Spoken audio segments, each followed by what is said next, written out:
No doubt, we are all big fans of the Apple brand. It can be seen in the way we support and use iPhones, iPads, MacBooks, and other Apple products. But did you know where their headquarters were? In 2017, construction on Apple's new headquarters called Apple Park was finally completed. It took 4 years to complete and cost Apple more than $5 billion.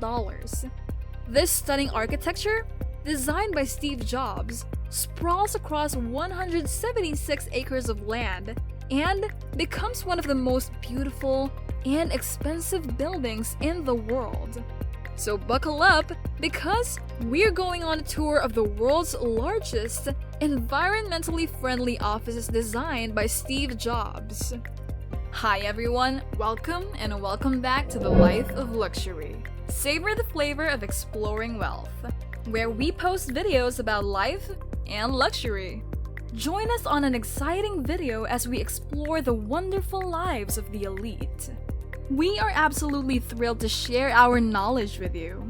If you are new here, please subscribe and hit the notification bell so that we can continue to post videos on this channel.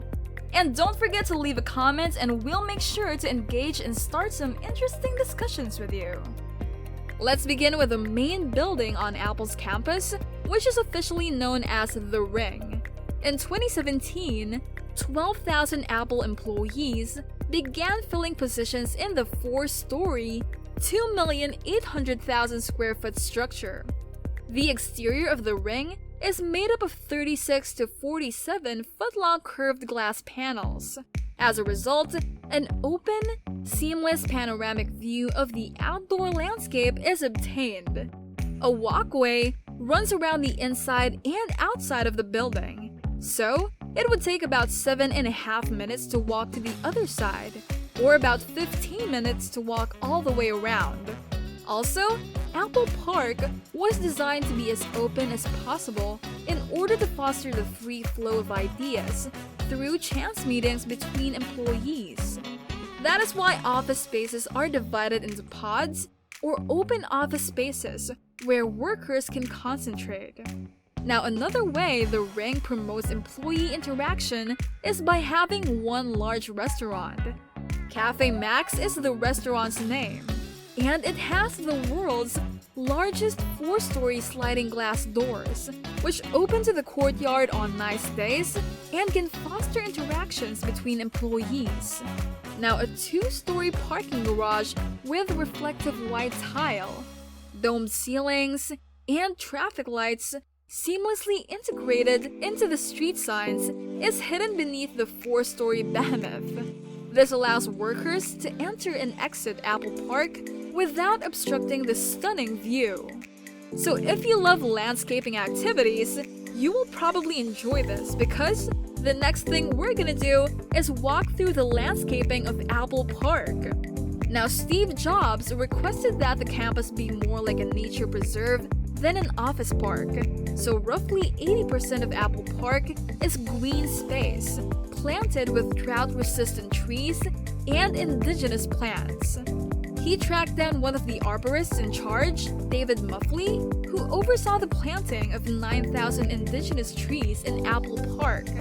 Now, the courtyard area is mostly made up of apricot, olive, and apple orchards, as well as a herb garden near the cafe. Now, the roof is covered in solar panels, which provide approximately 75% of the campus's power needs. The structure is designed to withstand earthquakes, and there's also a rectangular field with a rainbow structure that serves as a stage for speakers or performances. Jonathan Ive and Foster and partners collaborated on the stage's design. It features rounded arches that can be fitted with lighting equipment and uses the same rainbow colors as the original Apple logo.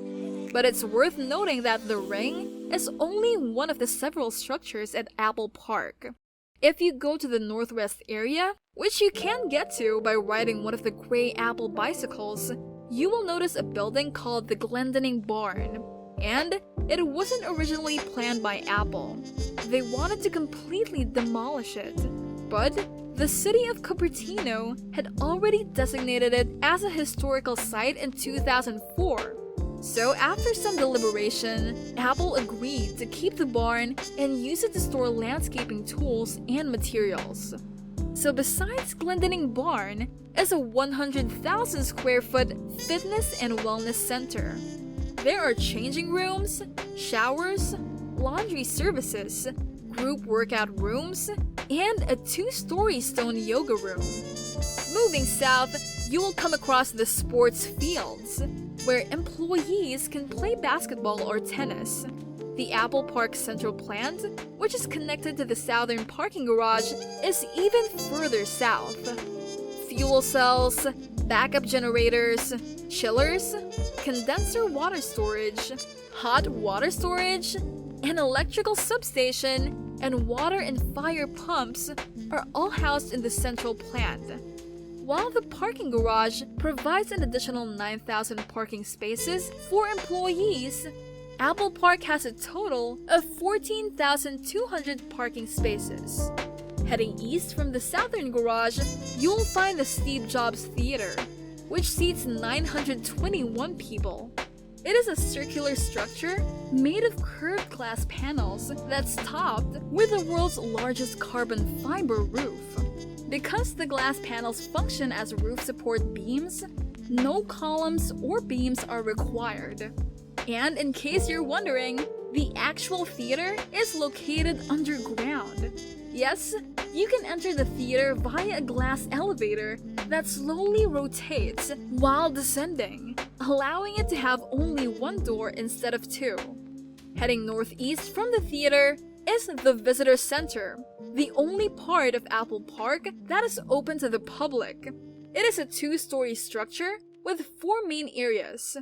An Apple store with exclusive merchandise like t-shirts, hats, tote bags and postcards, a 2,300 square foot cafe, an exhibition area with a 3D model of Apple Park that visitors can explore in detail using augmented reality, and a rooftop terrace that overlooks the entire campus.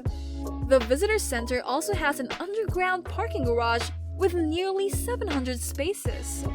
So this $5 billion headquarters has been chastised for being overly extravagant and overly perfect in its construction. However, this massive ring-shaped building has become an iconic symbol of the Apple brand and is a fantastic testament to the company's dedication to effortless design, sustainability, and the future of technology.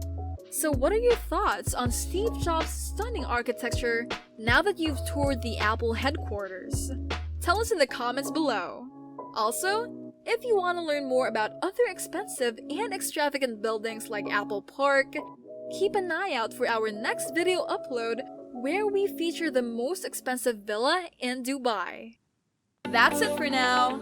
If you enjoyed the video and found it useful, remember to subscribe to The Life of Luxury for more videos to help you explore the wonderful lives of the elite. Make sure you hit the notification bell so that you won't miss out on any of our uploads. See you in our next video!